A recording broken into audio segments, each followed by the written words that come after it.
Hello and welcome to the Media Day, and we apologise for the massive delay we've had in getting this particular event online, but we are finally online and we'll get a chance to talk to a few of the drivers, and we'll be with you in just a couple of minutes' time. Enjoy the trailer if you've not seen it already.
Callan is over!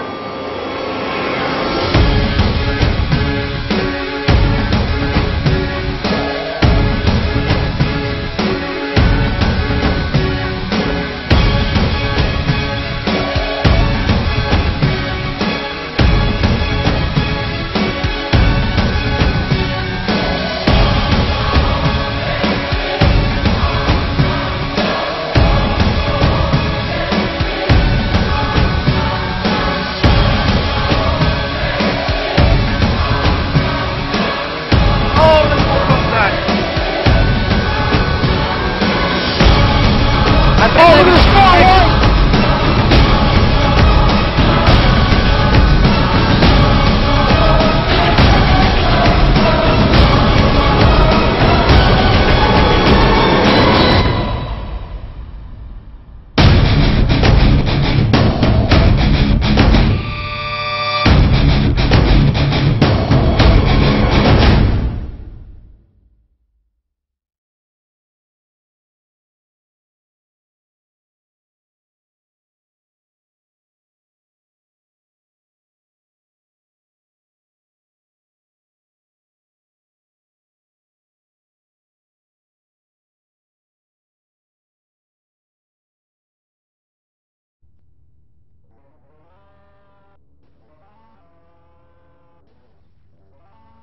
Hello and welcome back to this Media Day, and I hope you enjoyed that trailer there. We apologise once again for, of course, taking so long to get this show on the road, but we are about to get this show on the road, and I'm joined today by Mr. Scott Woddwiss, who's going to be commentating in this particular season. Scott, and looking forward to it, and I believe you've got a team already we can talk to.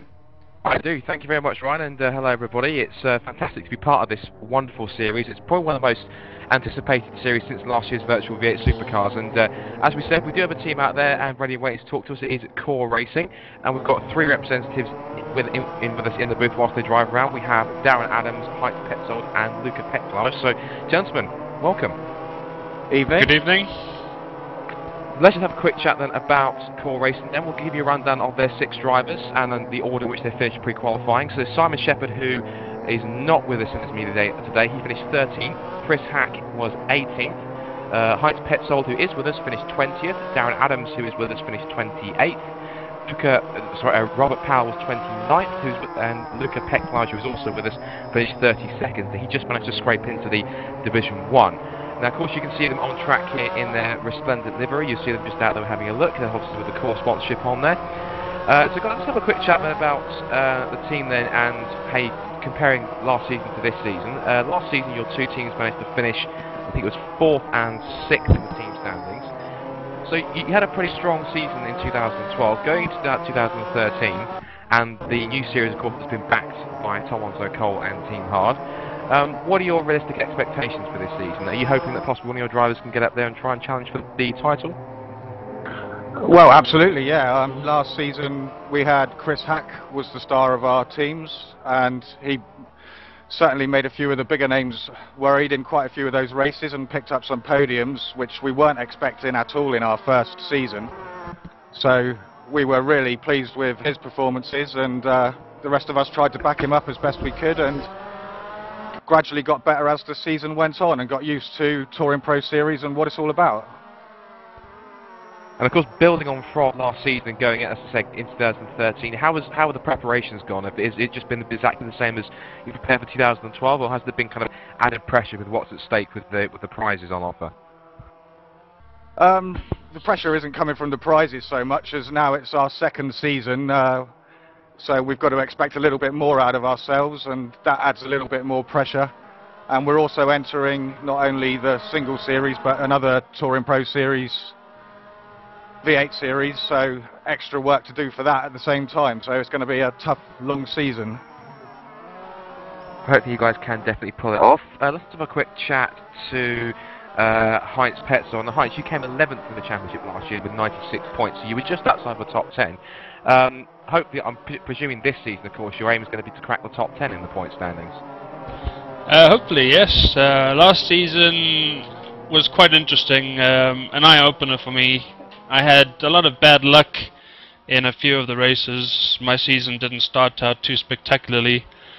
But towards the end of the season I managed to get some good results in, and if I can have some decent races this series and have some consistent finishes, I'd hopefully be aiming for a top 10 finish both every race and in the championship. And building on from the 2012 season, because you said that you did improve, and looking at your results, you did definitely get stronger near the end of the season. What kind of lessons did you learn from that, and what lessons have you learned that you're taking into this new season? What lessons did I learn? Get rid of the target sign painted on the back of my car.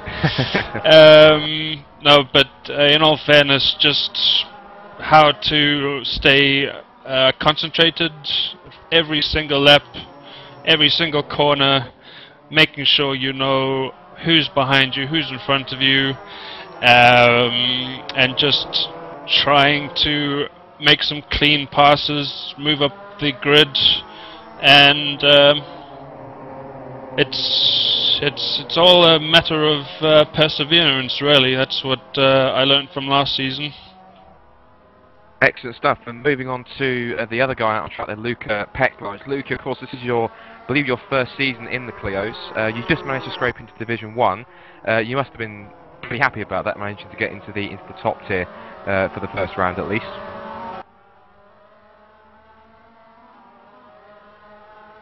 I'm not sure if Luca can hear you, but I'll answer on his behalf. I know what his answer is. He was extremely ecstatic and pleased to have qualified for Division 1. At Core Racing, we tried to set up a lot of our drivers for this Core TPS Clio Series, and Luca did extremely well to qualify, and he's over the moon and happy to be taking part. Excellent stuff. And just quickly to come back to... Sorry, Scott, just to interrupt. More personal, of course. Heinz, you're a cricket fan, and of course South Africa, obviously from South Africa originally, Heinz, and they're doing quite well at the moment, aren't they? Yes, completely owning Pakistan at the moment, which is what I'd like to see. Currently #1 test ranked team. Hopefully #1 one-day international and T20 ranked team at the end of this year. Just an excellent cricket team to watch. And Simon himself owns a twin engine. Sorry, is it? He's got a kart, hasn't he? Well, they're 50 minutes from Brands Hatch, so it's not very far for Simon to travel if he wins the prize. Yeah, and Simon will be as excited as Luca to be taking part in this first series, and will be trying his absolute best to go for that prize. That kart is a new, I believe, a new thing in his life, and if he's if he's serious about it all, he's definitely going to try win that seat and have a quick trip down to Brands for a test. Yeah, that'd be excellent. Thank you guys, thank you for joining us. We're going to quickly move on now to Matt Richards, who's driving for Airstream. So thank you guys, we'll speak to you soon, and best of luck in the season, of course, as well. Thank you very much. Thank you. We're going to now chat to Matt Richards, and Matt's going to go out on track for us as well and have a little drive around, and we'll have a look at his livery. Matt, you're driving with your brother Ben in this particular series. Matt, how is that going to be for you? It's going to be a lot easier than last season, I can tell you that. Living in the same house and all, we can share setups quite easily and see what the others are doing, driving style-wise, so it should be pretty good. And what do you think of the skin that your brother has created for you as well? Are you even in the game, Matt? Yes, Sam. You're in the game. I can't find you. Oh, there you are. There we are. You were elusive for a second there. I really love how he's painted. Obviously, he painted the WSS car in the similar style livery to this. Obviously, he didn't get to use that, unfortunately. But I really love the car. It's a really nice design, nice, clean and smooth and simple. And you had a mixed season last season. I mean, there was a little bit of promise early on, but it kind of it tailed away in the end. But lately, you've been showing really, really good pace, especially in the V8 supercars. And so how do you think your chances are in Tom Onslow-Cole Clio Series? You qualified for Server 1, which is an excellent feat already. And what are your aims for the season ahead? Top 10 in the championship is one of my main aims. At least top 5 in at least one event. Okay. And mainly just get as close to the prize as possible. And your brother Ben, I mean, obviously you have to speak for him a little bit, but how is he looking forward to the season? What are his aims and aspirations? He's looking forward to the season just as much as me, to be honest. He's looking for about top 20 as his pace isn't close to me, but he's hoping to do just as much as me. And how is the sibling rivalry there? Because you're quite a bit younger than Ben, yet you're much faster on track than him. How does he take that? I don't really know, because he doesn't really sort of share that with me. It's more of a secret rivalry. He's probably very quiet and annoyed about it. I remember I was never amused when my little brother beat me anyway. So, but best of luck in the season, Matt. Thank you. And thanks for having a quick chat to us. And we'll now move on to Creek Racing, Scott. I believe they're the next go on track, aren't they? We'll just try and get them out of track if we can. Absolutely. See who we've got coming up in the TeamSpeak server for us just a second, see if we can drag them up. Creek Racing should be, if we can find them. I know that the drivers of Creek are going to be Emil Solberg, Tobias Olsen and Nick Falk. Hello in this channel now? Yeah, we have. So we've got the drivers for Creek Racing, and we've got Emil Solberg and Nicholas Falk in here. So guys, welcome to the media day, and we'll have a look at you out on track if we can find you. As we see, Matt Richards pulls the Airstream car in. So if you guys want to take the track, we'll see if we can find you. So obviously you guys, looking at your performance in the pre-qualifying, Emil, you were 19th, and Nick, you were 49th, so you'll be starting in Server 2. Creek Racing, we haven't seen too much of you around Touring Pro Series. Obviously, I presume this is your first series time in Touring Pro Series and in one of the Touring Pro Series championships. Correct me if I'm wrong on that one. What are your hopes for the season then? Are you hoping to try and do well and make an impression straight away? Well, yeah, I think we're going for that, but it's going to be a bit tough seeing how Nicholas is in Server 2. But for me personally, I hope for a top 10 finish in the championship anyway. That's what I'm going for, and hopefully I can make that happen. But yeah, we'll see. I don't know. It's a really tough championship, so I really have to dig hard for it. And you yourself, Emil, you've got quite a bit of experience in sim racing already, where you've raced with, you have raced before in the American Touring Car Championship, you have also raced on the Race Department Touring Car Championship as well, and you've got quite a bit of experience in various different races across here as well. And also, you did drive with, at Bathurst with Eric Strachan at the Virtual V8 Supercar, so you've definitely got quite a lot of experience. So, I mean, how are you finding the Clios compared to the other kind of cars that you've driven so far in sim racing? No, I mean, they're fun. They are, yeah, for being small front-wheel drive touring cars, they're really fun. And I mean, you can hang the back out and it's really good fun. So, yeah, I like them. And you're not a stranger to a Clio, because you do actually drive a Clio in real life, don't you? You did state on your sheet here, not that it helps with the series, but Yeah. in some ways, how does that compare to the Clio which you're driving in the Tom Onslow-Cole Clio Series? Well, basically not at all. It's pretty much a bog standard road car. That's understanding. And you're also a vehicle engineering student as well, I believe. Institute of Technology here in Stockholm, yeah. Excellent stuff. So hopefully, does that help at all with setups at all, or is it something that's completely different? No, why certain changes do what they do. However, I mean, it doesn't really correlate to real life perfectly, because after all, it is a bit of a it is a simulation. It's almost a game, and well, I mean, yeah, it's not perfect, but yeah, it helps. Excellent stuff, and we'll have a quick chat now to Nicholas Falk. Nicholas, you'll be starting in Server 2, and I don't believe I have an info sheet for you at the moment, so apologies for that. Let's have a look. Not at the moment, no. But what are your? Let's just talk about your hopes for the series. Obviously, you start in Server 2, so do you think possibly you can try and move up into Server 1 eventually? Well, of course, I would be very glad to move up to Server 1. Well, I have to say, during the pre-qualification, I was studying for my midterm, so I didn't have a whole lot of time to racing, but I think I can make it if I try hard enough and so. Excellent stuff. And just quickly, what would be a good series for you, Nick? Pretty much. Well, it's hard to say actually. Okay, not a problem. Just very quick, go back to Emil. You talk about your Clio. You do actually take it on a couple of track days, don't you?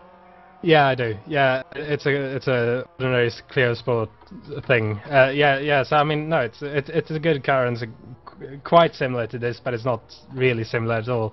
This is much more of a race car, obviously, and but it does help. You know, track experience always helps.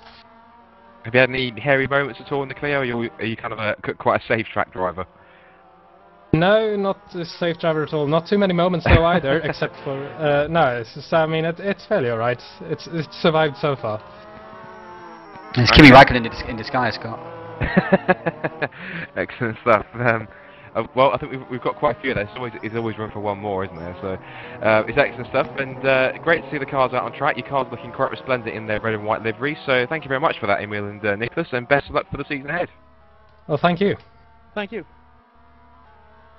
And right, okay, I believe you have another team with us. Yeah, we've got Team EOR is going to come on up here now, if I can say the words correctly, and they're going to have a quick chat to us. EOR stands for Essex Online Racing, but I believe they don't use that too much. But it's Team EOR. You, James, welcome to the media day, and Jim Flanagan's here as well, as is Tom Novy. Yep. Josh Hairsign also driving for them this season, as is Tommy O'Yala, as is also Matt Emmons. So it's a bit of a bumper lineup compared to last year, James.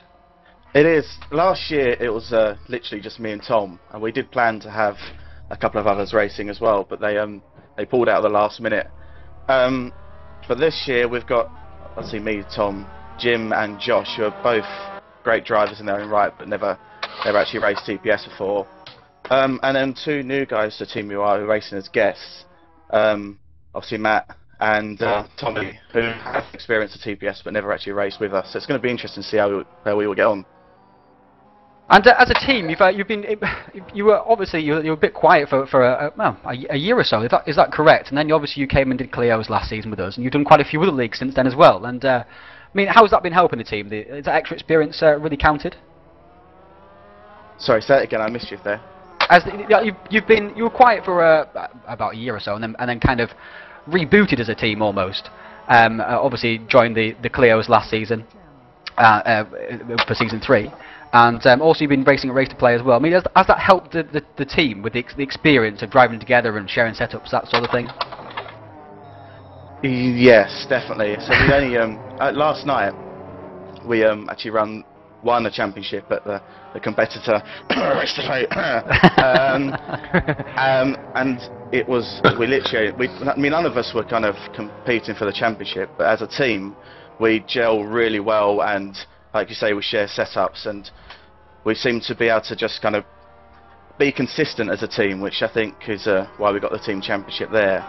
I think it's probably going to be the same with TPS. I don't think any of us realistically are going to be winning races, but we're kind of hoping for some consistent sort of maybe top 10 results and kind of see how we do as a team rather than individuals. And Tom, you're actually a big fan of Volkswagens, and so you'll be looking forward to getting a ride in that Volkswagen Passat if you can, of Tom Onslow-Cole's. Oh yeah, certainly. I wouldn't pass up the opportunity to get in there. Got my sights set a little bit low. I don't think I'll be there, but I'll certainly give it my best shot. And what are your aims then for this season? I think I had a few dodgy races last season, so I want to try just get some solid results under my belt and just learn the car just that little bit more. And you're a baseball fan as well. Why is that?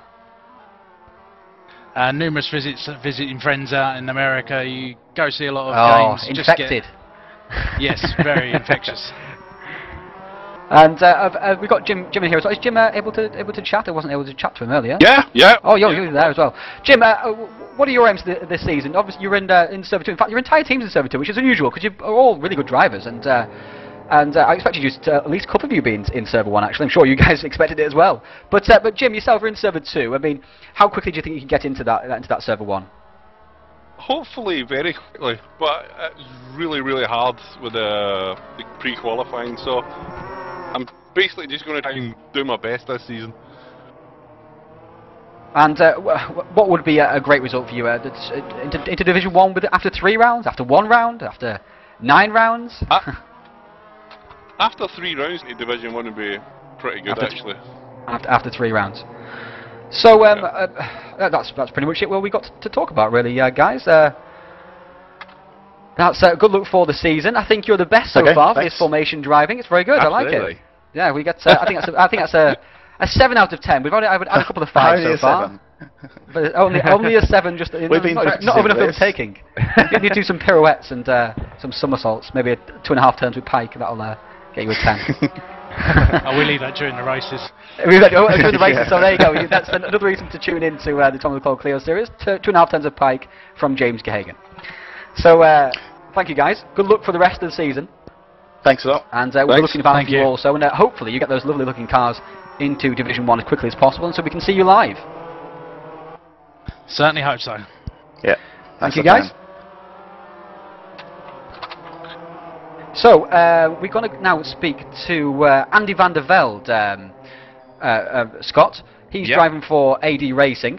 He has got a teammate, David van der Ven, who's not able to join today. So, but Andy's going to try and have a chat to us and show off his skin as well, which is very nice again as well. David does some nice skins. Okay, not a problem. So we've got Andy van der Ven here, and I do actually agree. It's a wonderful looking car. It's obviously gone with the Belgian theme here, with the yellow with the yellow and the red on here. Once we see it on track in just a moment, but here he comes. It's a wonderful looking car here, and Andy, obviously your team are looking for a pretty good season. What are you possibly hoping for to achieve in the Tom Onslow-Cole Clio Series this season? Well, this will be our first season in the Clios, so it's going to be mostly a test season at first, but we're kind of hoping just to playing in the midfield, so ending up maybe top 10, top 15. Obviously, both your cars, same as speaking to Ethics Online Racing, both of you guys are starting in Server 2. Do you reckon there's a realistic chance you guys will be able to get into Server 1? Because of course you've got 2 wonderful looking cars, so obviously it'd be fantastic to see those live on air. We're hoping to get to Server 1 after maybe 3 races. We will do our best. We're testing at the moment quite a lot on the cars and the tracks, so we get very familiar with it. So at least we know there are a lot of good drivers in front of us, so it will be definitely hard to beat them. And just give us a bit of background of AD Racing's experience, because I didn't manage to get any information from you guys on your experience. Just give us a background of what kind of racing experience you've got and how that's going to help you in this season. I started racing about a year ago started to play with race 07 and then rFactor. My first races I actually started to play in a TPS straight with the big guys, so it was a really big test for me. And Davey is the team leader of our team. He has more experience. He's racing longer than me, about 6-7 years. So I'm learning quite a lot of him. He do mostly the big setups of the races, and I try to pick up on it. And how does the Clio compare to the other kind of cars that you've raced in various championships? Is it similar, or is it completely like two different worlds for the Clio? Is it a car that you enjoy driving? At the moment, not, because we're struggling quite on the brakes on the car and the handling, because it still feels more like the car is sliding too much, and we try to fix it, but like everything, it's taken a lot of time. But on the other hand, it's quite fun to drive the Clios. It's really cool how they react on the track, and yeah, the times are really slow to really close to each other, so it will be hard to get up front. Well, if we do see you try and get up the front, hopefully we'll see you in at least one live broadcast with that fantastic looking car. Best of luck to both of you, and yeah, good luck for the season. Okay, thank you. Ryan, I believe you have another team waiting to speak to us. We do indeed, of course, and the team just keep coming. What GT Competizione, I guess, difficult to say for an Englishman. And Pipo Rodriguez is going to be driving for GT Competizione this season. Diogo's going to be doing a bit of talking about the team, though. Welcome, Diogo. Hello, guys. And Diogo, you're obviously driving. You're obviously part of the same team as Pipo Rodriguez. What is Pipo hoping for this season? Pipo is a new driver. He is a real race car driver. So, and he is new to sim racing. He only discovered the sim racing like 5 months ago. So we tried to accomplish some things on the sim racing, because we had a new project and we want to be known as a big international team. The main goal to this series was already failed. It was the pre-qualification for Server 1, but since Pipo is starting in sim racing recently, we are very pleased with the result he achieved by failing that goal for only 5 positions. So we are hoping he can go to Server 1 as soon as possible. And Pipo races in real life in a Fiat Punto, and has driven in karts also against people like Felix da Costa, who's of course driving for Red Bull in the form of the Renault 3.5 series. I mean, how does Pipo find the real life racing? Does that help his sim racing? I believe the sim racing will help his real life racing. The other way around. Yeah, not the other way around. So, because in the real car we can feel the car on our body, and here we can, because we are on a fixed position. So I hope the sim racing will help you in future real races. And that's a lovely livery that's been created as well. Who created that? It was created by DS Designs. It's a partner of ours, and we love the skins he makes for us. So yeah, it's lovely. I think it's beautiful. And how many races do you think it will be before we see Pipo in Division 1? I guess to go to Division 1 you have to finish on the top 3 on the race. Is that correct? It depends on how many points you score actually overall. It's based on the standing, so you could get a first and a fifth perhaps, and that would probably see you go up into Division 1 for the next round. So, but it's very very tight. It depends on a number of factors. But You think he can do well from the start? Yeah, I think he can do really well from the start, but I know this championship is very competitive, and the pace of the other drivers are very much equal, and so there are a lot of touches that can end your races. But we are hoping he can achieve the server 1 in 1-2 races. Okay, excellent. Thank you guys, and thank you for showing off your lovely skin as well. We look forward to seeing you in a Division 1 live broadcast very soon. Thank you for taking part. Okay, thank you. Best of luck. So, Scott, we're now going to go, and I say with teams keep coming, we're now going to go on to Ice Cold Racing, and they've got a bumper team for us as well, haven't they? They have, and I believe it's probably one of the youngest in the actual lineup over there. I've seen 4 of their drivers are... Well, 3 of their drivers aren't even 18 yet, which is absolutely incredible. But User was moved out of your channel. That's better. Sorry about that. Right then, let's have a look at Ice Cold. We've got John Monroe in here, and also Gary Lennon's coming up as well. Also driving for them is Eric Tveit, Lee Palmer, Eric Strana, and Daniel Blanco. Let's see, we've only got Gary and John in here. I think they might be the only ones available. I was hoping we'd be able to speak to Eric Tveit as well. But let's just chat to you guys. And first of all, let's have a chat to John Monroe. John, obviously, you did a pretty decent season last year looking at your results.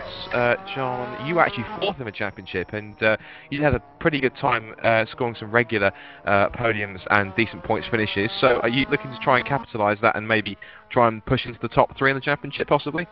Well, I'm definitely hoping so, but of course the level of competition is quite a bit higher this year with Precision coming in and THR expanding, and even Ice Cold. You know, within our own team, everyone's expanding and everyone's going to put in more work this season because of the prizes up for grabs, obviously. Sorry, I'm just going to wait for Gary to come along.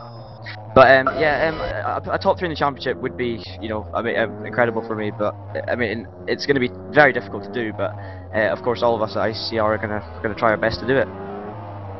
Most definitely, and you've got quite a bit of experience in sim racing. You've done iRacing, you've made the jump to rFactor as well. You've taken part, obviously, for quite a few championships, and you managed to get 3 pole positions last year. And you led at Snetterton as well. So you're definitely a very capable driver coming through the ranks. But you hoping possibly you can take at least 1 victory this season? Yeah, that's got to be the main goal for me, because I mean the championship's going to be unbelievably tough, as is a race win, but I think a race win's definitely what I'm going to go for. At the end of last season I was really in with a shout, and then of course I messed it up, but just a couple of rookie mistakes, and I think I just need to be a bit more aggressive, maybe I'll race a bit harder, put in a bit more work, and hopefully that win will just come. But to be honest, I'm mainly looking for the consistency, the consistent top 5s is what I'm looking for, and just racking up the points, because that's what I did last year and it seemed to work fine.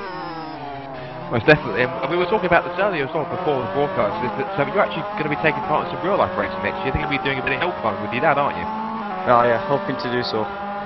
Which would be a pretty scary prospect considering I've never really driven any cars before, but yeah, that's definitely something I'm looking forward to. What car is that going to be in? Well, not quite sure yet, because the current one's sitting in the garage with missing wheels. So hopefully something a bit bigger engines. What is that? What is that missing the wheels? Well, he binned it into a brick wall basically at one of the hill climbs. So. John, what's the car? Oh well, the car.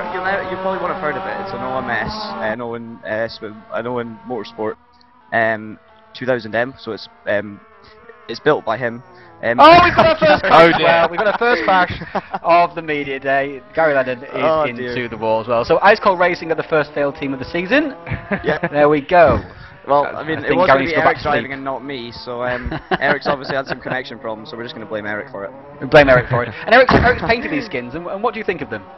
They're great. I love them. They definitely stand out. They're quite similar to last year's, but last year's was really spectacular as well. And we're just looking for them to stand out, and they do look really good. And I'm liking the individuality as well, because although they all look like a big team, we've all got our own colour on the side, as you can probably see on mine. And we're just, they're just genuinely nice skins. So well done to Eric for that. And the rest of your team, all of your team, apart from Daniel Blanco, qualified for Server 1, I think that's correct. What are the aims for the season? For the rest of your team? Not just for yourself, not for can you win the team's championship? winning is going to be difficult, but we're obviously going to give it a good shot. Definitely looking to be in the top 3 in the team's championship, I think, with one of the teams. Me and Gary are running as Ice Cold Lenovo, so we're hoping to be strong, as Gary won a couple of races last year. Eric, and I think Eric's racing with Lee, or might be racing, I think it's Eric Tveit and Strana together, and that's obviously an incredibly strong young team as well. So yeah, definitely going to be looking for that top 3 in the team's championship is probably what we're going to aim for, and hopefully a race win along the way. Most definitely. Should be pretty awesome, and of course, with the young driver line that you do have, of course, I mean, just have a quick chat to Gary. Gary, I suppose you could say, not to make you feel bad at all, but you kind of a little bit the old elder statesman in the team, but doesn't take away any of your speed, because you did manage to get a couple of wins last season. Just quickly before we wrap it up, you hoping to capitalise on more of that this season? Oh, I think the wins will be a bit harder to come by this season. There's quite a few quality names added to the mix. Well, fingers crossed you can definitely go ahead and take maybe possibly a couple of few wins, and hopefully you can keep it on the track as well, despite what happened earlier on. That was that lad Monroe, bit of a break check there on No, it's Eric. No, Gary, we've decided it's Eric's fault for his connection. Well, not a problem, guys. Well, best of luck for you guys in the season, and obviously give our best regards to the rest of your team, to Lee, to Eric, and to both Erics, and also to Daniel as well. And hopefully we'll if we can get Daniel into the stop serve, also all 6 could be possibly challenging for the team's championship. But until then, thanks very much and best of luck for the season. Thank you. Thank you. Cheers, guys. Ryan, you have the next team waiting for us. We do. We've got Optimum Sim Racing are going. Almost called them Optimum Motorsport then, but they changed the name slightly. Optimum Motorsport. Oh, they weren't expecting that. But yes, they're going to be on track for us now, the Optimum guys, and we'll just try and find them for you. They must be at the back of the standings. Where are we at? There's Bradley. There's Bradley, and here comes the 3 guys now. So Optimum, last season was a mixed season for you, as was the season before. You tend to have a habit in your particular team of taking each other out in Clio Series. I mean, what have you done to rectify that? Well, this season we got a much smaller team than last season. Last season we have 8 drivers. Now, so less chance of taking each other out. Well, yeah, obviously, there's a 50% less chance. And I think we're just going to practice more and just sort of respect everyone in the team a lot more.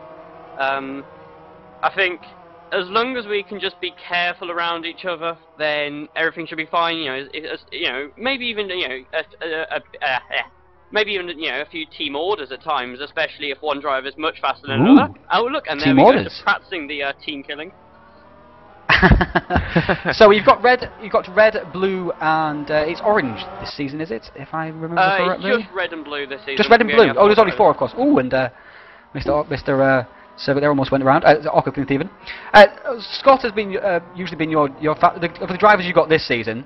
Scott has usually been your fastest driver. Are you looking to him to lead the team? Well, we got Scott and we've also got Rasmus. In pre-qualification, Rasmus was ahead of Scott. Was indeed. But obviously Scott has much more experience than Rasmus in these cars, as do I. But I'm not as quick, so it's I think Scott and Rasmus are a good pairing. They should work well together in Division 1. Me and Jonathan are currently in Division 2, but hopefully we can get into Division 1 as soon as possible. And Jonathan does folk racing in his native country. Does that help you a lot, Jonathan? It helps me a bit. It's mainly helping me to be able to save the car easier by having better sense of what the car will do if I lose it, for example. But otherwise, it don't really help me much. What do you mean if you lose it? Do you mean when? Yeah. I'm joking, Jonathan. And Scott, you're obviously of an interesting lineage. Yes, that's true. Explain this one to us. Essentially, my one of my parents is from Scotland, so I am Scottish.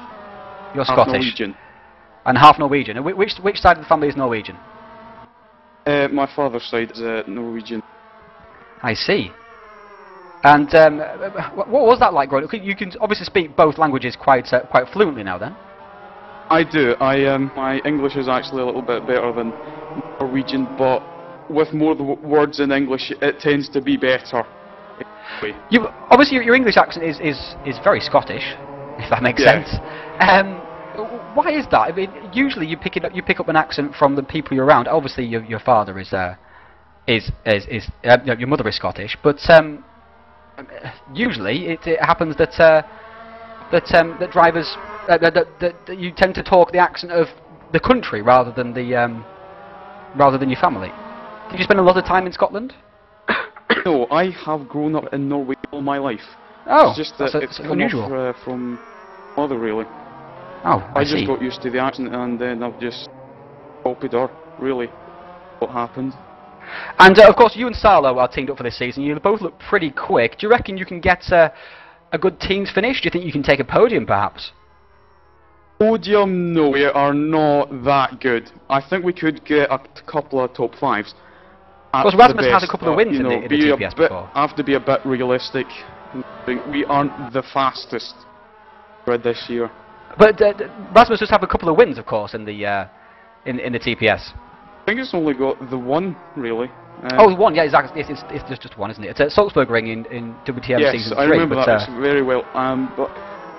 But the goal is to beat Rasmus as beating a TPS winner. It's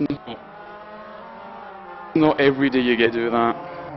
Okay, so inter-team rivalry is very strong indeed, and I think we're going to give them an 8 for their formation flying there. Scott, what do you reckon? It's been pretty decent. I like the fact that they've kept all together and doing a bit of weaving on the front straight as well. I think they're trying to impress us a bit more there. I think they're getting an extra couple of brownie points. I think. But, just showing off, it seems. Yeah, exactly. No, they've done pretty good actually. I think they've got a. Oh, I see what they're doing now. That's pretty clever. They've now sandwiched the blue car. That's pretty clever now. That's what we planned from the start. Oh, and the blue car. And look at this. And now we've got so. Drives down the inside. Lovely stuff. Yeah. Of course, Robert Wiesenmuller painted these liveries, guys. I mean, how pleased are we with them? Oh, they're brilliant liveries, and Robert is a great painter. You know, shark skins, in general, brilliant. And I think anyone who is interested in, having brilliant livery should definitely contact Robert. Oh, and, that's a nice plug there for Robert. Really appreciate that one. Okay, guys, thank you very much, and best of luck in the season. Hopefully, you don't see too many mangled Optimum holes in a fellow Optimum car. Thank you. So we're going to now go to Precision Motorsports, Scott, and they're going to be having a wee chat with us. And these are serious title contenders, aren't they? They are indeed. And if you guys know sim racing, you'll know exactly who Precision Motorsports are. Mainly due to their efforts in Formula Sim Racing, which is another league which they participate in, and have been dominating pretty much. But they've managed to have a go at to try their hand at touring cars here with TouringProSeries. And to be fair, since they've come in, they've actually done a damn good job, haven't they, Ryan? They have indeed, and Jack's joined us now, Scott. He has indeed. Jack Keithley is up in the booth with us. And also so is Jeffrey Wrightbelt as well, and Simon Keeloff. The other two drivers that are driving for them, Alexander Lauritz and Lasse Sorensen, are not here today. But I want to have a quick chat first with Jack Keithley, because Keithley was up there, right up there. He was 4th quickest. In fact, 2nd, 3rd, 4th, 6th and 9th for the 5 precision cars in the top 10. I want to have a quick chat with Jack Keithley.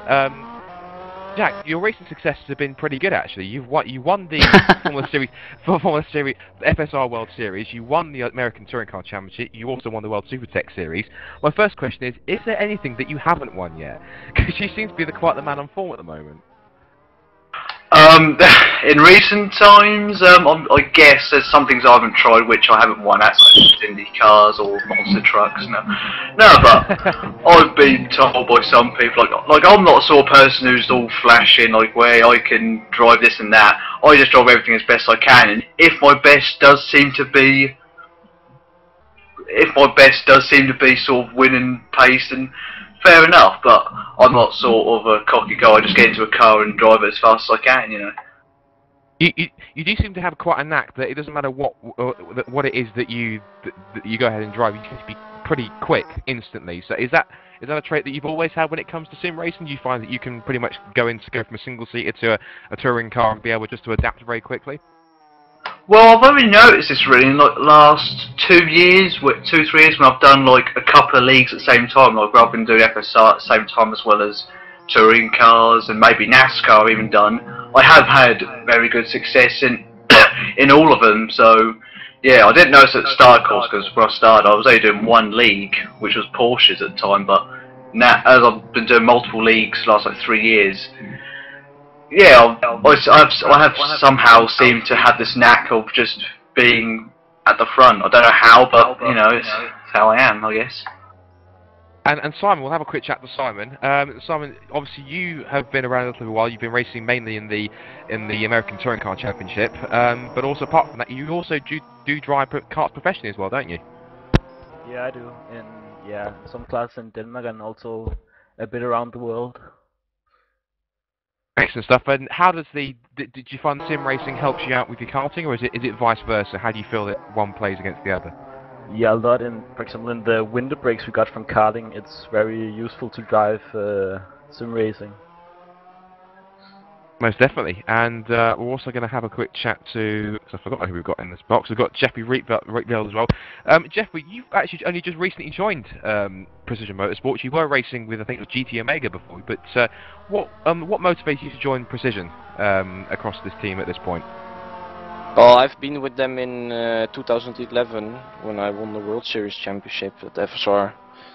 Then I quit FSR for a while, joined GT Omega, and then drove FSR last season, and now I'm pretty much done with Formula 1, and I saw a lot of good coverage by TouringProSeries, so I was like, why not join that? Then I got in contact again with Andre and Jack. Yeah, that's how I joined, pretty much. Excellent stuff. And just quick notes on the paint schemes. I think it's pretty safe to say we're not going to miss you out on track because those cars are pretty bright yellow. Who's obviously I think a trademark of your paint job has always been to have a very bright luminous yellow. So obviously, you know, you've also kept it very simple. I mean, was there no motivation to go for any sponsors, or was it just purely just to keep it nice and simple for us to keep track of you guys out on track? Oh, me, I guess. No, it's just, well, actually, I think there was in talks of a sponsor if possible, but I've not heard of that for a long time. But yeah, Johannes has done a very good work. I think painting these cars, especially very bright, so you could see us wherever we are. Absolutely. And just very quickly, just supposed to wrap it up very quickly. Obviously, as I said, most people know you for obviously success in single seaters. You've started off pretty well in touring cars. I guess obviously the aim is going to be to continue that success and to try and see if we can get one of you guys to try and take the title, or at least try and clinch the team's championship.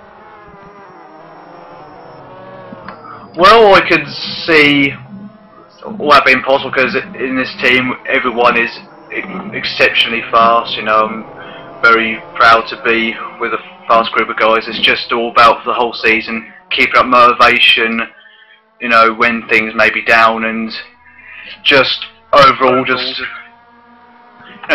give them support if needed. Excellent stuff. And well, best of luck for you guys. Obviously it's your first appearance in the Clio, so I wish you've had experience in such as the Minis and the World Supertech series and such, and the V8 Supercars, so hopefully having your first crack at the Clios is successful. Ryan, give your thoughts. Formation driving, do you reckon that's worth about an 8, you just say, or would you give more for that? I think it's worth about an 8 or so, wouldn't you think? I've not really paid attention much, to be honest, because I've been talking. I was going to say, just appears that Ryan's disappeared. I think he's just gone to grab one of our next drivers.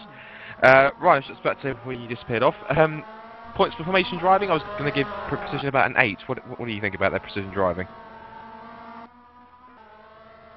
Oh, sorry, I was on mute there. I was talking on mute there.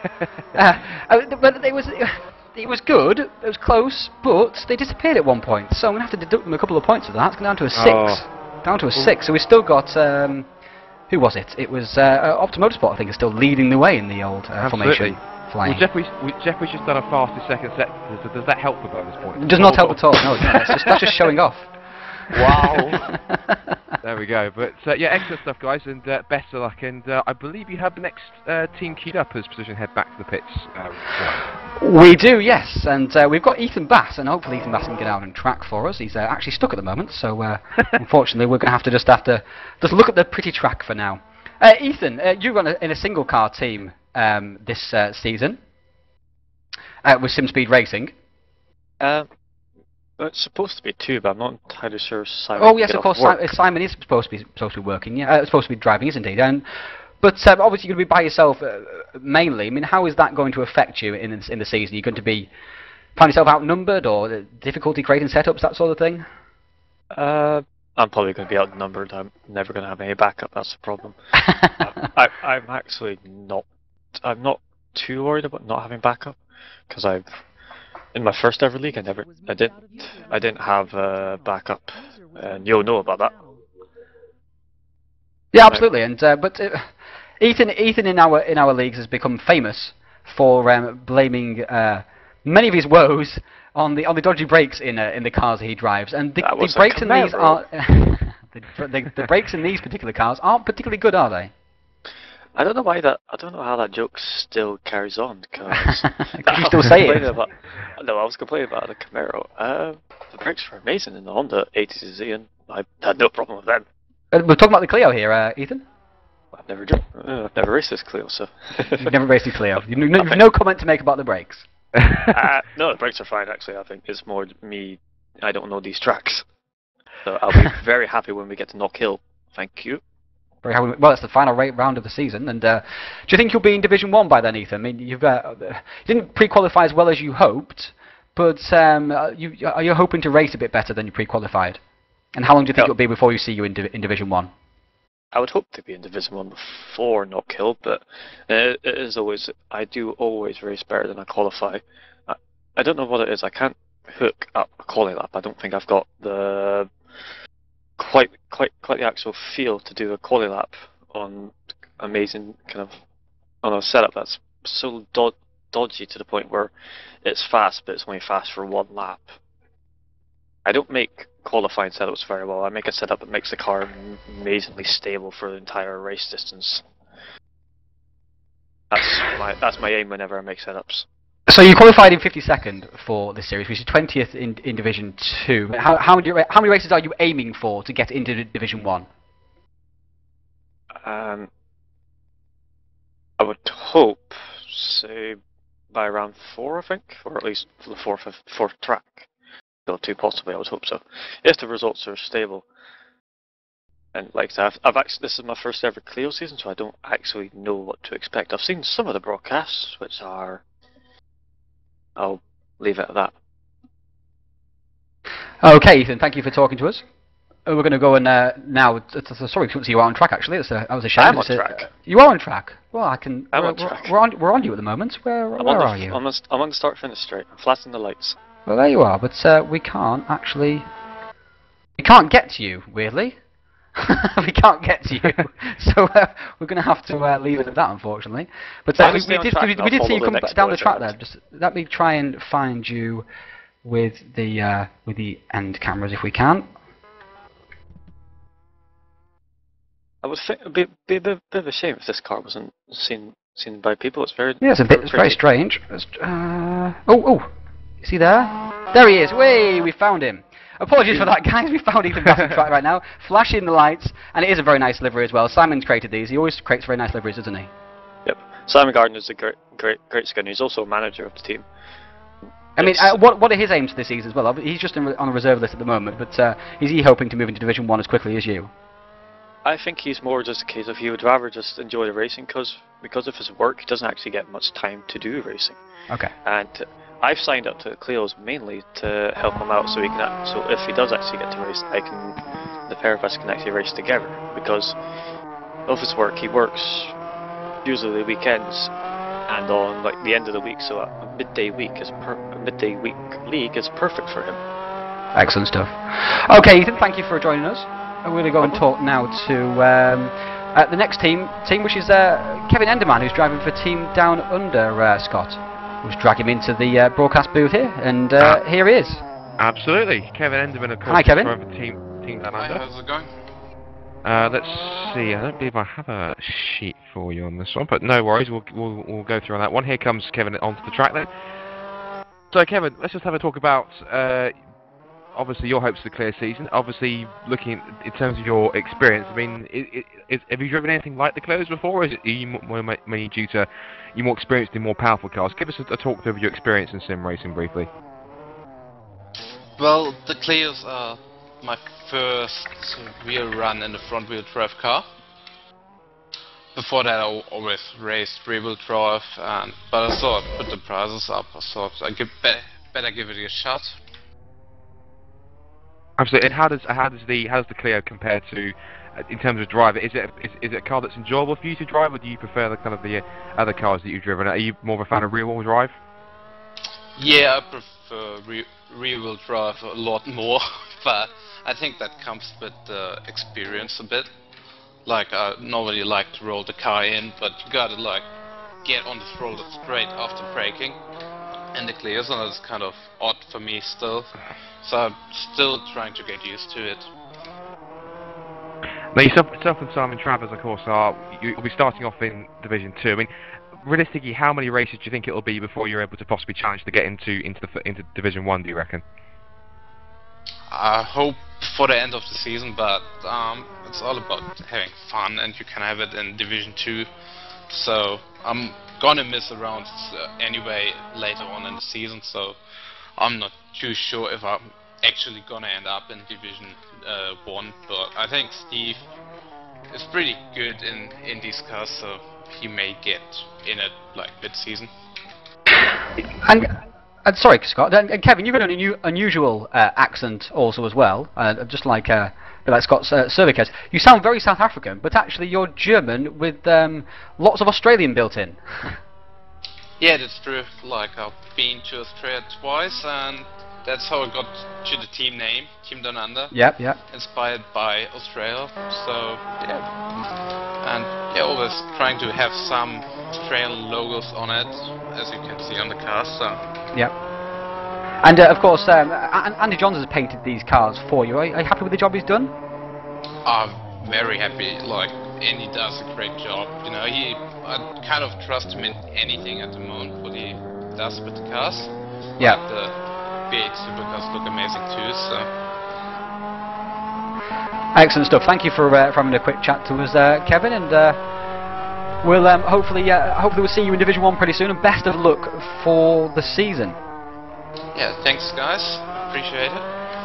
Thanks a lot, Kevin. We're going to talk to a real powerhouse of TPS, Scott now, and that's going to be THR, and of course they are extremely big team, extremely quick, and will be competing with Precision Motorsports for the title. There's no doubt about that, and they're going to go on track for us now, and hopefully they can jump into this channel. But we'll quickly chat to Toby, because quickly about the team. Toby, I mean, what are your hopes for this season? You've got some very interesting driver pairings. We've tried to pair the drivers up so that there's several strong teams rather than the strongest team, and then some slightly less strong teams, I would say. Obviously we've got previous champions, 3 previous champions in the team, so we've split those guys up, and of course we've got Will and Chris together, and they're both very strong. So, and of course with me and Jesper, who were the previous team's champions, you know, I think we stand a decent chance of taking on Precision. Most definitely. Let's just have a quick also chat, obviously quick with Toby, and obviously your brother Ben, you actually race supercars in real life, so obviously the Clio suppose are a little bit go-kart-like in terms of they're very small, they've got very kind of nippy handling. Of course, if you've spoken to a number of drivers already, do you reckon the find that sim racing helps your real racing, or do you find sometimes it's the other way around? How do you see it? Well, I certainly use it to practice new tracks on the calendar. I learnt Pembrey that way. I think Ben does the same thing, don't you, Ben? Yeah, definitely. It certainly helps to learn a new track layout, just so that when you get in the supercar and go out the first time, you know where it's going, and you can just try and find the limit straight away without trying to guess where the track goes. So it certainly helps in that regard. But you know, front-wheel drive Clio, not a huge amount similar to a supercar, really. And just very quickly, obviously, before we move on, Toby, of course, if anyone takes a look at your car, it's clear to see, obviously, you have the number 1 on there, so obviously you are the reigning champion. Now that there's quite a lot at stake for this season, are you feeling any extra pressure? Obviously, not only because of what's at stake, because you're the reigning champion, your missions are obviously to go ahead and defend that championship. Yeah, I mean, I'd love to be able to defend the championship, but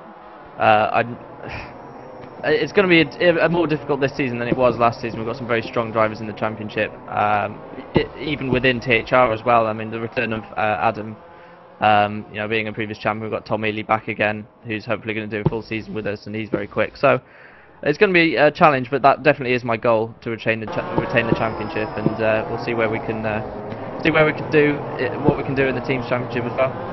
And of course, Adam Vaughan is in this team, as we see on track right now. And Adam, you're the original Clio Series champion in the TPS, and you've been away from racing seriously for quite a while. I mean, how do you fancy your chances in this season? Do you think you can get a win? Do you think you can get top 3 in championship? Do you think you can win the championship? I think I can. I don't think I can win. I reckon I can win a couple of races. I don't think time will let me win. That's my excuse anyway. I mean, because of the prizes that are up for grabs, obviously people are going to smash practice. And yeah, I mean, number one, I haven't got the patience. I mean, other guys are more dedicated than me, but I reckon for a few rounds I'll have enough practice to be able to be competing. My goal is to be slightly competitive and at least win a race, and obviously help Toby or Butchie or whoever's leading to win a race. And you're your first TPS driver to get a clean sweep, of course, in the TPS, something you're very proud of. Yeah, I am actually. It's the only thing I can shout about, really, and obviously being the first THR champion, which I don't mention much. No, it never comes up in conversation at all. Never. Okay, thank you, Adam. We'll quickly speak to William Levesque, who's the other THR champion. With all 3 champions in the Clio series are in the THR, and they've driven for THR and won the championships for THR. So, but William, season 2, you had a ding-dong battle in that championship with somebody called Ryan Callan. And I don't remember that. I don't remember it at all. And of course, he pitted quite a lot, I think, from the lead. But of course, you missed out season 3, and season 2 you were excellent. And how do you fancy your chances of winning this championship?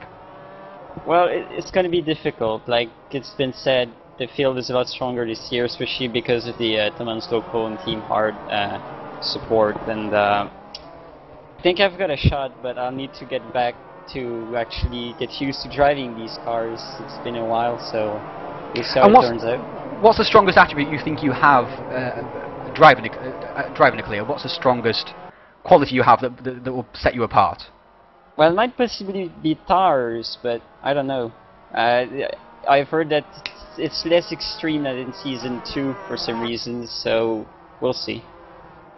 Okay, we'll quickly talk now to Chris Butcher. Chris, you've been in and around the championship hunt in several seasons in the Clio series, taken several wins.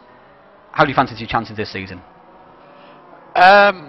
Well, it's the same as what everybody said, really. It's a difficult one to call at the moment because, you know, there's 5 or 6 drivers which have got a decent chance at it. I'd like to think I'm going to be up there, but I think it's too early to call favourites at the moment.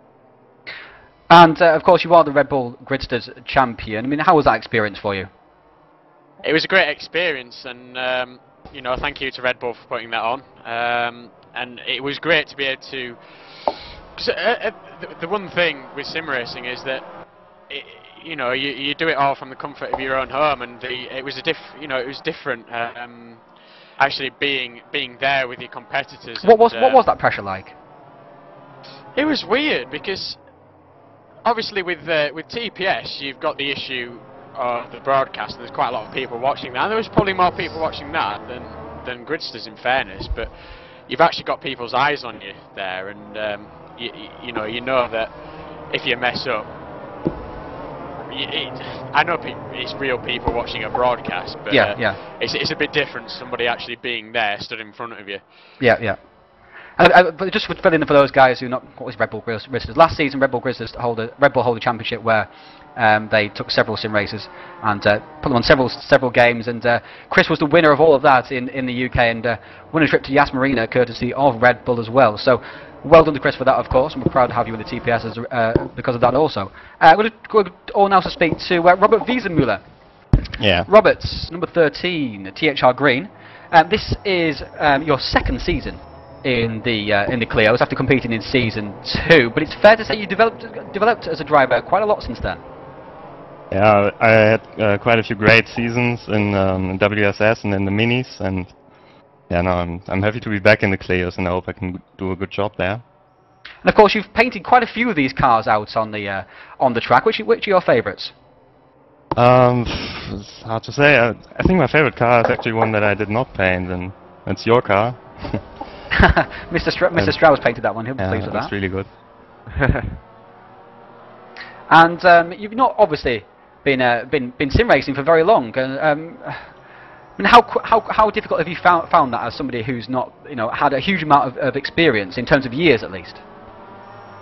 Well, I actually have quite many years of experience, but the problem is that it's not really on rFactor or Game Stocker where the most leagues are now running, but on Race 07, which was quite big back in the day, and it took me a while to get used to it. But now I don't think, even if some people have more experience or less experience, I don't think it makes such a big difference right now.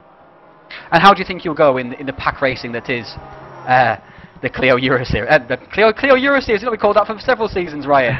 Oh, dearie me. The Tom Onslow-Cole Clio Series, how do you feel you'll get on in the pack racing, which it's synonymous with? I think it actually suits me really well. I'm quite an aggressive driver on track, and I think I know how to gain positions and so on. So I think it will be no problem. Okay, thank you, Robert. I'm going to speak now quickly to Mr. Tom Ely. Tom, you've taken a win in the Clios before. You missed out, obviously, last season, even though you showed plenty of pace. But you took a win in the final race of Season 2. Do you think you can use that going forward into this season? Of course, I think it's that close. Try and pick a winner. It's ridiculously close this season with the amount of top drivers that are here. It makes it even harder. And of course, you were driving for THR once again alongside Adam Vaughan. How are you finding him as a teammate? I find he's actually surprisingly helpful, surprisingly quick as well.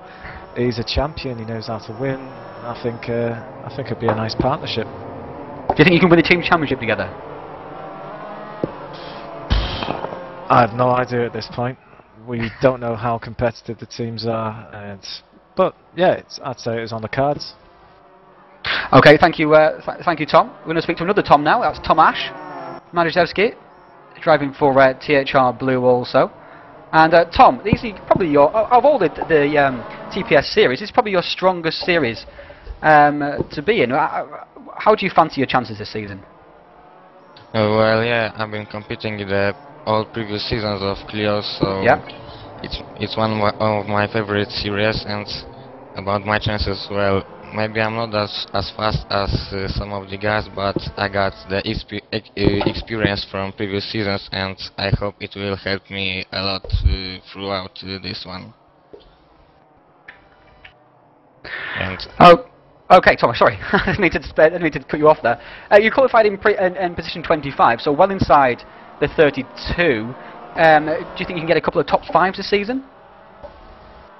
Well, I don't know. My goal for this season is to keep my place in the Division 1 as long as possible, and maybe sometimes I can score some big points, but we'll see. And of course, you're part of THR for this. I mean, how much of a help is it to be in, with 3 champions around you, several TPS Hall of Famers in such a big team? Is that a big help to you? Yeah, definitely, it's a big help.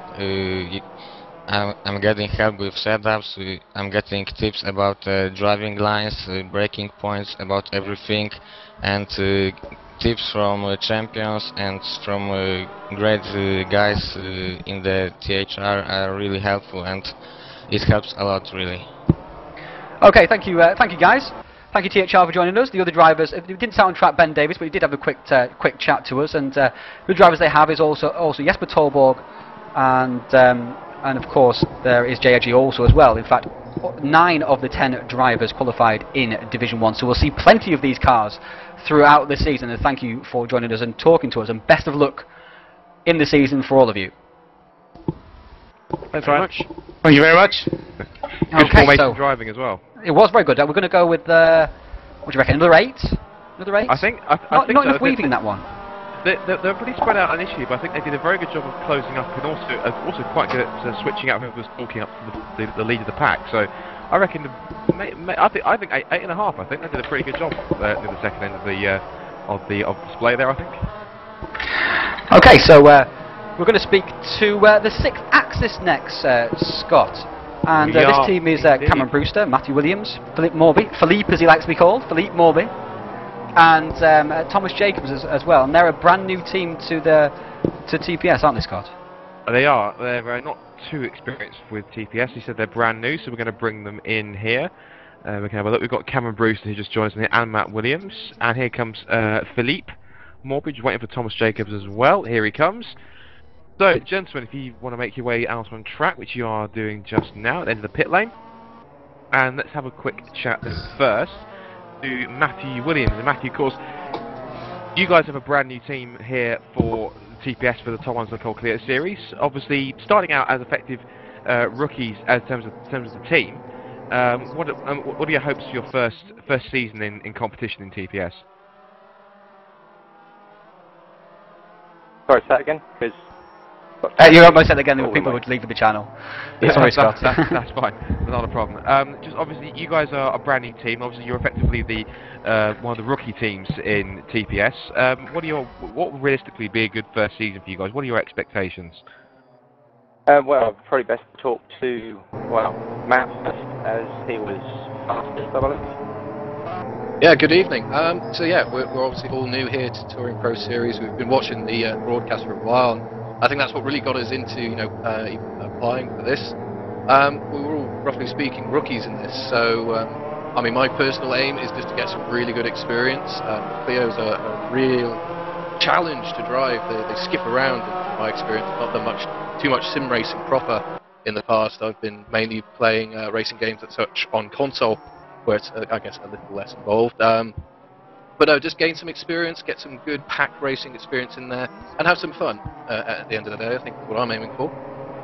Absolutely, that's what it's all about. And obviously, you said you've mainly raced on consoles. Of course, is there much of a big difference between sim racing on a console and sim racing on a PC? Do you reckon there's quite a big void between the two? Do you reckon?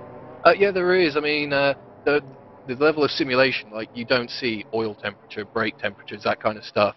Out on console stuff, it's a lot more simplified because obviously that's just how the games are. But no, it's just really interesting, really, to see all the different mods and stuff you can get for all the various different games, and obviously the different attributes all those different mods bring. Most definitely. A quick chat then to Cameron Brewster. Cameron, of course, you're another debutant for TPS. How are you finding it initially being part of the league now? Are you excited for the season ahead? Yeah, I'm excited. I mean, I hope that I can get my place into the series. Obviously, didn't qualify. But I mean, I've raced in other leagues and things since sort of early 2012, so I've got a little bit more experience with the three in the team. But I mean, yeah, I'm looking forward to it. I always like a bit of team top racing. Yeah, should be fun. Do you feel, obviously, with the fun element, do you feel there's a little bit of pressure on you, obviously, because you're new, but also the fact that what's at stake as well? Do you feel there's any pressure because of that at all, or are you just taking it all in your stride initially? Well, there's no doubt I would love to be at the top end of this championship, because I mean, racing is something that I've got a massive passion for, but I'll take it as it comes. I mean, I know I'm obviously not the fastest there, so I've got nothing to lose really. If I get my chance, I'll take it and just see what happens. Most definitely. Let's have a quick chat to Thomas Jacobs then. Thomas, obviously, you're the teammate to Cameron as well. All of you guys were qualified in Division 2. Do you reckon there's any possible chance we might see one or two of you guys eventually ending up in Division 1? Is that the aim by the end of the season? Well, anything's possible. We're going to give it a good go. But there are a lot of quicker guys out there. We know where we are and kind of... We will be pushing, but right now these cars are very new to us and tricky to control, and yeah, just trying to get the right setups is going to be key to getting around in a good positions around these tracks. Do you find that obviously by that season then you'll have figured out the secrets to setting up the Clio? Are you finding that's initially what's holding you back at the moment? That you're still learning about how the kind of, you know, how the Clio behaves and the proper way to set it up? Do you find that's what's causing you to find a couple of difficulties at the moment? Yeah, well, I'm new to rFactor, so trying to tweak all the little things is a bit frustrating at times, trying to get extra tenths out of times and all that. But with these Clios, they're quite limited, so I think each tweak that we make will gain us a lot more, or lose us a lot more. But yeah, we're definitely going to have to try hard and work together to produce setups that work for all of us. Absolutely, and just quickly we'll have a chat to the final driver, Philippe Morby. I believe I've said that correctly, Philippe. It's just Philip, but yeah, go for it. Obviously, where do you I was teasing earlier. Sorry, Scott. I was just having a little joke. Ryan Callan trolling as ever.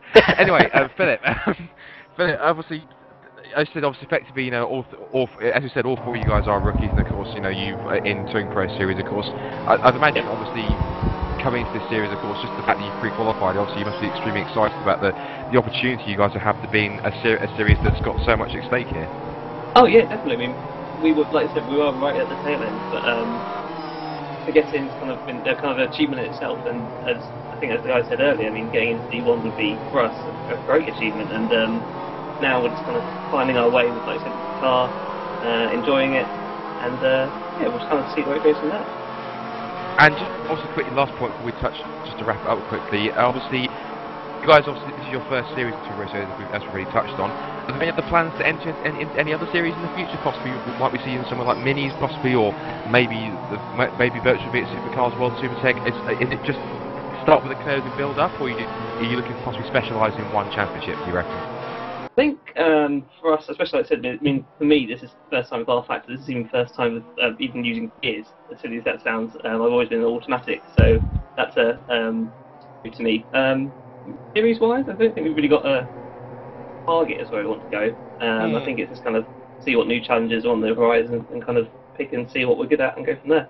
Exactly. I mean, we are competing in another league at the moment, which is touring car based, and of course you have the American Touring Car Championship and stuff here. So who knows? You know, this is our first experience over here. Hopefully it'll be a great one. I know it will be, and we'll see what happens next, I guess. Absolutely, fingers crossed. Just quickly touching, you've got some wonderful looking paint schemes here. Obviously, we're able to tell who is who, obviously with the kind of accent and the grills. So obviously you've got yellow grills for, obviously, I won't call first and second drives, but obviously to tell you guys apart, of course. You've got yellow and red accents on the grills. Who painted these schemes? They're fantastic looking paint jobs that you've all got here. Yeah, that was me. Well, I've been doing full deliveries for the TSA racing cars since we started sim racing. And I've just sort of tried to keep the scheme going throughout all the series we do to try and make it distinguished. But I did notice while the other teams were going around, there's another team with a pretty similar delivery to ours, unfortunately. I'm sure we should be able to tell you guys out on track. And obviously, we wish fantastic looking cars, and I wish you guys, of course, the best of luck. And also, Ryan, very quickly, I have to admit, would you agree they've been the best driver in terms of formation driver? Because they've been very good. Yeah, I'm going to go with an 8.5. I think they've just shaded Optimum. That's pretty good. I like that. I won't lie, we were talking about it beforehand with, you know, how we're going to outdo these THR guys. Blimey, you know, with their racing prowess, we've got to come up with a diamond formation. No. Well, I have to admit, you guys have done very, very well in formation. You should try to take it up as an alternate career, formation stunt driving, because you've done a fantastic job. And hopefully you guys can do very well, and eventually, hopefully, you may even see in Division 1. But thanks for talking to us, guys, and very best of luck in your debut season. Cheers. Thank you very much. Cheers, thank you. Right, look, guys. The next team available. We do. We have Walk Racing are joining us on track, and we've got Kamadera Bogdan and Jimmy Hughes. Jimmy, you've joined Walk Racing for this season. This is your debut in the TPS. Or in fact, your debut will be on Friday, the mini challenge. But of course, you've never raced TPS before. What are your expectations? Hi. Yeah, I'm looking forward to it. Yeah, as you say, my first time over at TPS. There's a lot of hot competition over here. It's a lot of quick drivers, and it's pre-quali showed how tight it was up front. Yeah, you mentioned that you've never been so happy to be 23rd. Yeah, yeah, that's true. Yeah, it's. I was really struggling at pre-quali to get the pace that I needed to get through, and then I've almost given up, and was right on the edge of being able to make it. Almost given up hope, and then on the Sunday night managed to put together a decent time. Yeah, realised I managed to make it. So very happy, yeah. I mean, how are you liking being part of the walk racing repertoire? Yeah, it's a really good outfit, yeah. Get on well with Mr. P. He's good with the setup, and actually helped me a lot. It's my first time using rFactor, so he's been really helpful with getting me up to speed, and yeah, I'm really enjoying it. Really appreciate the opportunity he's given me as well to get involved. Excellent stuff. And Nicholas Cole has painted these cars, and Callan, you're of course the team owner, the team manager, the team funder, and and Carol's gone off there. You have a pole position, of course, in these Clios. How do you fancy your chances this season? Well, not so good, because as usual I'm not so good at hot lapping, so again I'm qualified in Division 2. But I'm looking I don't know, for a top 15 at the end of the season, if I get lucky. Maybe. You mean overall in the championship, you mean? Yeah, overall in the championship. Do you think you can get into Division 1 and maybe get a sneak at top 10 or a top 5? Oh, Division 1 after first race, no problem about that. No problem about that. Oh, confident Callan. I know my speed, but my speed is in Division 1. Your speed is in Division 1, very nice. That's good, I like this, positivity. Absolutely. And Callan, you of course, are you still, you obviously had for people to get to know people better, you had a life-threatening accident, didn't you, a couple of years ago? Or maybe just 1 year ago now? About 1.5 years ago, yeah. Just tell us what happened there. Well, I was with a rental car in my country, Romania, and avoiding some drunk people on the street. I had two choices: either I hit the people, or either I went under a truck. So I went under a truck. And of course you went under a truck. Just tell us about what happened, what were the injuries you sustained? Broken left arm, leg, chest, and a few other fractures I don't recall very good. Don't recall? When you can't recall a couple of fractures, then it really is obviously a very, very serious injury. It was fantastic to hear that you recovered pretty quickly as well. That was great to see, and it's great to have you around in TPS again. Yeah, thank you very much. Great to be here. Yeah, and we're hoping for fireworks from Walk Racing as well, and Callan says he will be in the Division 1 by round 2. Top 5 overall for the team.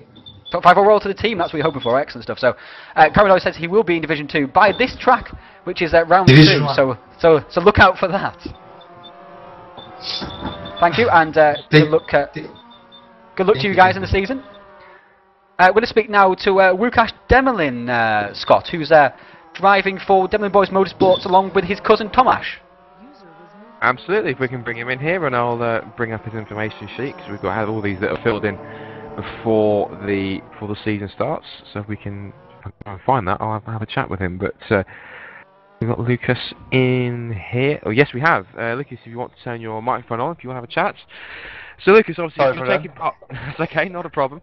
So you're taking part, of course, with your brother Tomasz. How did the team come about? Have you guys been racing together as a team for long, or is this your first outing together in the same team? We've been racing together from the beginning. I started first on race department, and Tomasz soon joined me, and we've been pretty much inseparable since then. And we've done 2 seasons of Clios together, and Tomasz had to miss season 3 because he recently became a dad, and he's a bit tight on time recently.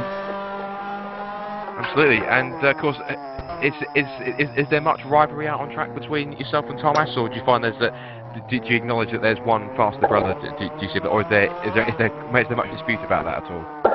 Well, Tomasz is definitely the hard worker. He's always faster in qualification. He's faster outright. It showed in pre-qualification. As always, I totally botched it, and he worked hard to get a way faster time.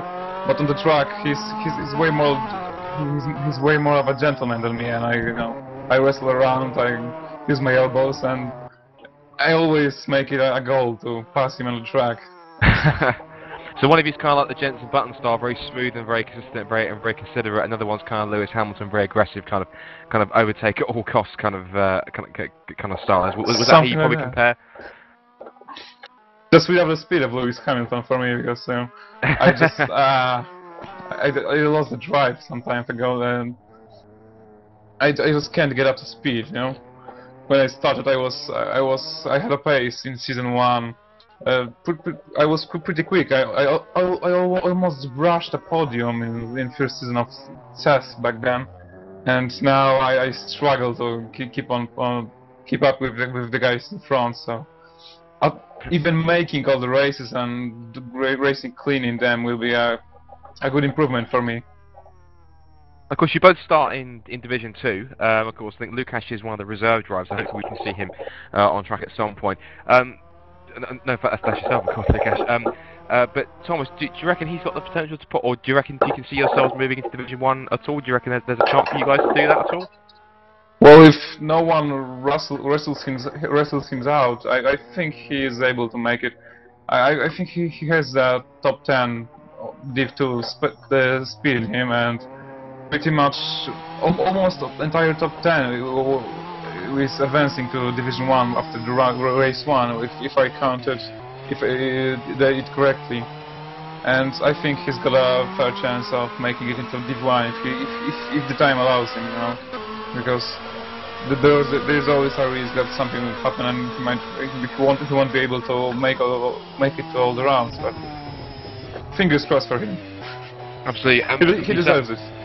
Absolutely, and for yourself, of course, you're a reserve driver. If you do get the chance to race regularly in the series, how do you rate your chances of progressing up the field? Do you reckon that you'll be able to uphold the Demolin name, and obviously you'll be able to be as quick? Do you think you'll be able to be as quick as your brother? Do you reckon?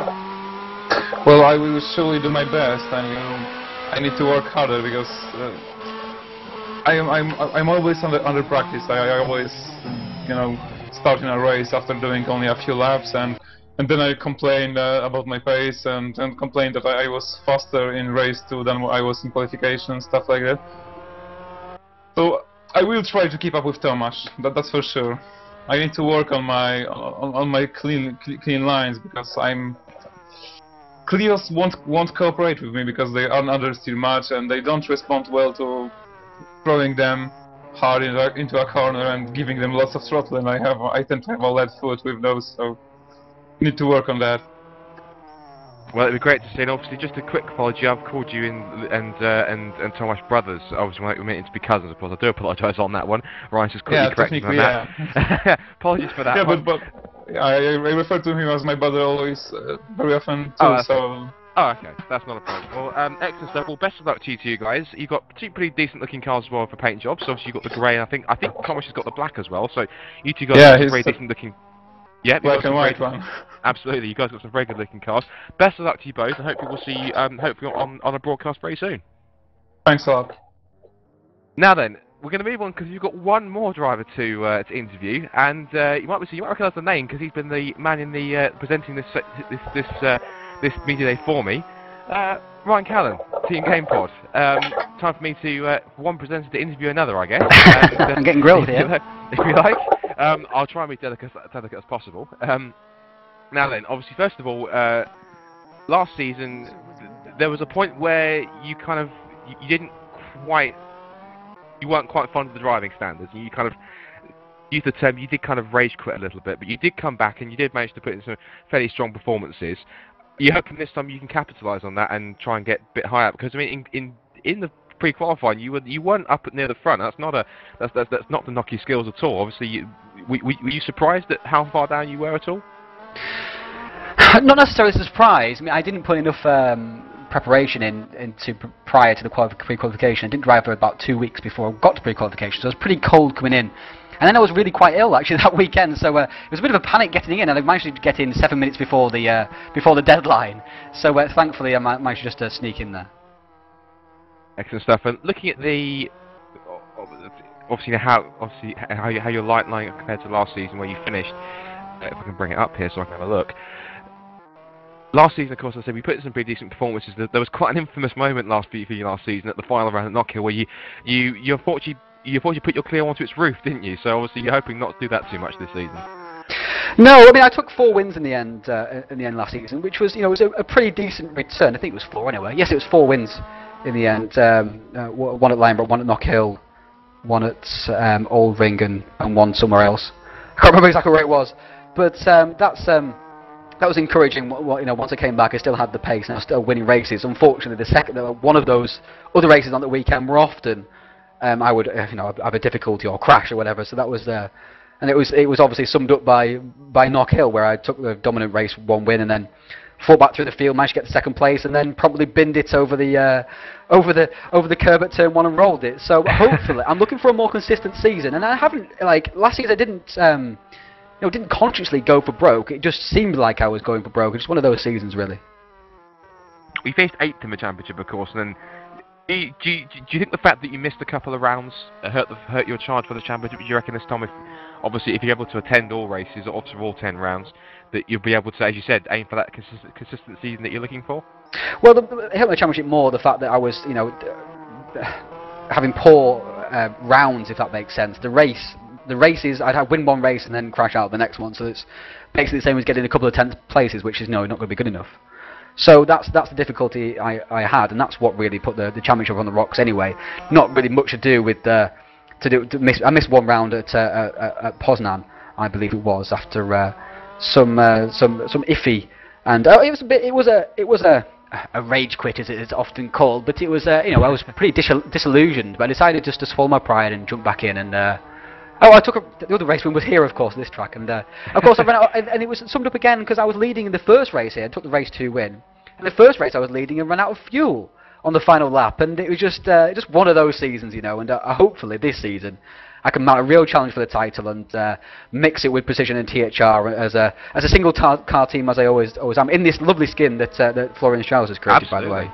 I have to say, I was just about to touch on that. Obviously, last year you ran in it was more like the default skins which the drivers ran in pre-qualifying. You now go for a lovely blue kind of skin. It's I have to admit, I'm not to sound biased. It's one of the nicest looking cars on the grid. I have to admit, it's absolutely fantastic. You've got the backing from GamePod as well, of course, who very kindly lent their support once again to this series, as they do always with TouringProSeries, and we're very thankful to have them on board.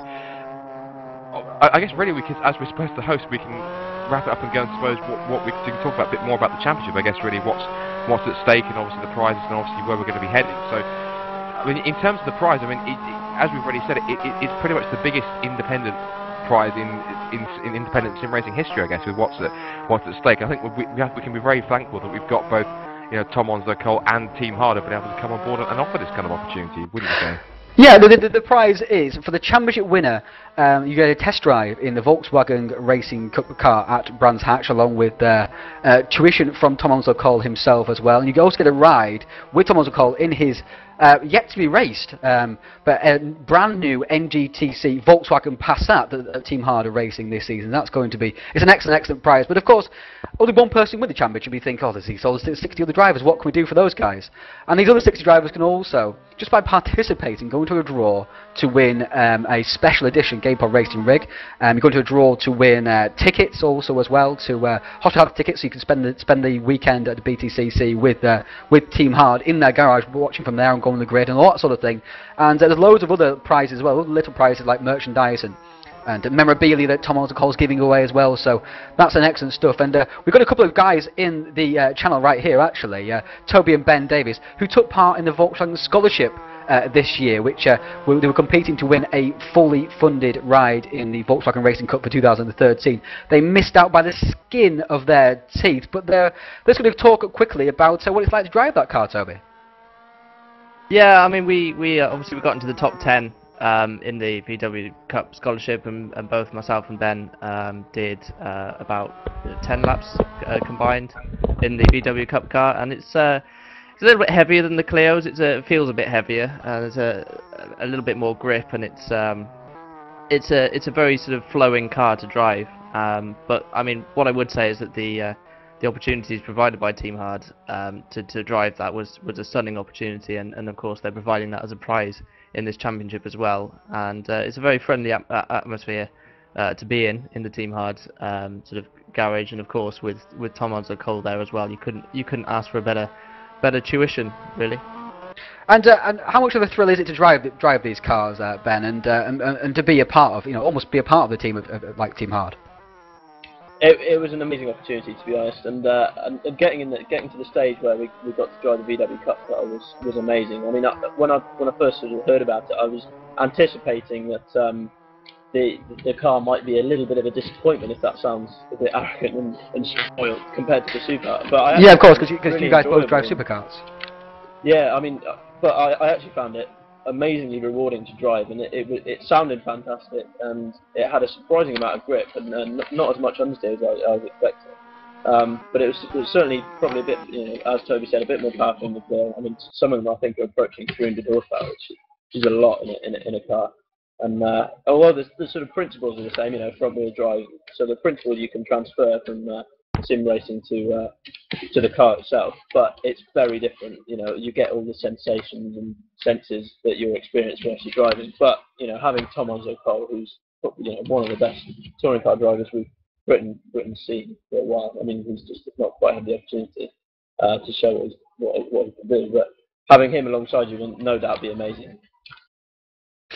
So obviously going into this season, Scott, you're going to be commentating alongside with Keith Barrick. How much are you looking forward to that? Oh, massively. I mean, Keith have been talking obviously a lot about this, and it's a fantastic opportunity. Obviously, I mean, my aspiration to become a motorsport commentator is something fantastic to have on the CV, to be able to be part of a championship that's got so much potential to be really massive. I mean, obviously, of course, as well as everyone, both yourself and Keith, we've been trying to promote this as much as possible and talk to as many people as we can, as many touring car sites, and trying to promote it on Facebook and Twitter. And as I said at the beginning of the Media Day broadcast, it's probably it's the most highly anticipated and series that we've run, I think, since the Virtual V8 Supercars last year, because of the scale of what's at stake and the prizes that are available. And I'm absolutely looking forward to it, because I reckon we've got 64 fantastic drivers, and this year the top 32, which we're going to have, obviously competing for that prize. Also, the top 16 are immune from any kind of relegation, because there is a relegation system, which I'm pretty sure you might want to explain in a second, Ron, how that works, if we've got time. But obviously the top 16 are immune from that. We've got some extremely quick drivers in there. We've got THR in there, of course, with their 10-car strong field. Precision are there with 5 cars with extremely quick drivers. All 5 of their drivers up in the top 10, which you have to admit is extremely impressive. And some other people that could surprise in there. We've got Core, Ice Cold Racing are in there. Walk Racing could maybe do something too as well. Optimum in there. We've seen a couple of drivers looking pretty quick before we started this day. So there's a lot of drivers in there that could really impress, I think. And also what's great is, with these information sheets that we've managed to put together, there's a real great, nice diversity of experience levels and age ranges and differences from sim racing on consoles and PCs. There's a real great diversity, and it brings a lot of different people from a lot of different walks of life together. And that's what's great about this series, is that it doesn't matter what background you're with sim racing or what experience you've still got a good chance of doing well in this series. Absolutely. So Scott was just talking about the championship as a whole there, and we're going to explain to the viewers now exactly how this works. We have 10 rounds, and it goes from 27th of April all the way to September, every couple of weeks, with a mid-season break of 4 weeks, so just miss out what would have been a date for one of the races. We're going to all British tracks, apart from a couple of stalwart tracks, Most and Verano and Poznan. Those 3 that have been racing at Clios before and are part of the Clio history. The championship works. There are 2 races per each round, so that's 20 races in total. You obviously score points for finishing higher up in the divisions. There's more points in Division 1 than there is in Division 2. However, as Scott was touched on, there was a relegation system involved. So the Division 2 points overlap those of Division 1. So say coming last in Division 1 is nowhere near as good as winning your Division 2. Now the Division 1 and the division allocations are then set by the championship standings. So if you do well in Division 2, then you're likely going to be ahead of someone who did poorly in Division 1. So for the next race, you'll be in Division 1 competing for the chance of more points. Scott touched on a couple of technicalities there. The top 16 are immune from relegation from Division 1 for top 16 in pre-qualification, should I say, are immune from relegation from Division 1 for the first round. The top 8 are immune for the first 2 rounds. So that's what made pre-qualification a little bit more interesting. But that's basically what we've got. The first race is on the 27th of March, and you can tune in from 8 o'clock UK time, 9 o'clock Central European time, and of course it differs throughout the world for that one.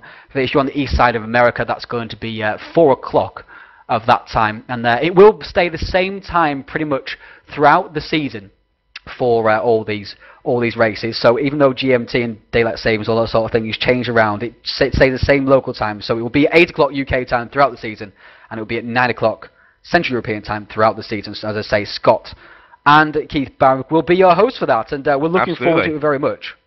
Very much. And also something else to point out, we haven't really touched on it, but it might be quite key, is that if anyone watched the season last year, you'll know that there was a double header format. This season, we've done away with that. It's only one single race per round. No, so that could be quite there's a 2 race. It's really 2 races per round, yes. Oh, there is. Sorry, I didn't say that on the calendar. I was just about to read through the calendar where we're going to be heading. We'll go through the tracks, yeah. Absolutely. So, as we said, we're going to start at Brands Hatch on the Indy circuit with 31 laps there next week. Then we'll be heading to the circuit we've been at here for the Media Day, Verona. There's 2:26 lap race, I think. Then we're going to be heading to... Oops, it's gone off my screen there. We're heading to Rockingham for the first time. There's 5... Just looking at the tracks, there's 5 that I'll be retained from last season, 5 brand new ones. So Rockingham's going to be here. 20 laps, 2 20-lap races on the 24th of April. Then we go to Thruxton, which is always a stalwart track, one of the really fantastic circuits that we go to. That's going to be on the 8th of May. We go to Poznan as well in Poland, the first of the 3 kind of non-British tracks that we go to. Poznan on the 22nd of May. We head to Autodrome Most, which I believe is in the Czech Republic. And that's it is, in the 5th of June, on the GP layout there. We then go to Croft on the 3rd of July, on the full layout there as well. We head to Silverstone for the National Circuit on the 17th of July. It's a pretty short one. Then we go to the Petolta Brand, a track that's very close to my heart because it's a local track. We go to Snetterton on the 200 layout, which is more like it's kind of reminiscent of the old layout before they made the changes a couple of years ago with a little extra kink after turn 2. That's on the 31st of July, and if we haven't found a champion by that time, we will head to what's always a great circuit for the Clios, Knock Hill, and what the international circuit is only one layout they have because it's such a small track. 14th of August, and as I said, we haven't got a champion by then, we will crown them at the season finale on the 14th of August. So 10 fantastic circuits to visit, 7 that are British, 3 which are across the continent in Europe, and a nice variety of quick circuits mixed in with some technical tracks there, Ryan. Absolutely, and everyone's really looking forward to that track roster as well. So we're going to wrap up here now. We've run over our time by at least 30 minutes. We've had too much to talk about, as is usual at TPS, and so we're going to leave you with the trailer now. Make sure to tune in from the 27th of March. If you can't tune in from then, of course, you can find us on YouTube, youtube.com/TouringProSeries, and you can watch it all on there. All gets uploaded to YouTube. Of course, we've got Facebook and Twitter as well. Twitter is @Touring_Pro, and Facebook is just Touring Pro Series. Easy to find us there. So everyone, all the drivers, best of luck for the season. For the spectators as well, there are lots of things to win, by the way. Merchandise and memorabilia. In fact, at the opening round, we're giving away a wheel stand worth £100. So, if you're a spectator, not just the racing you'll be watching for. We've got plenty of prizes to give away as well. So, hopefully we'll see you in a week's time, and have fun.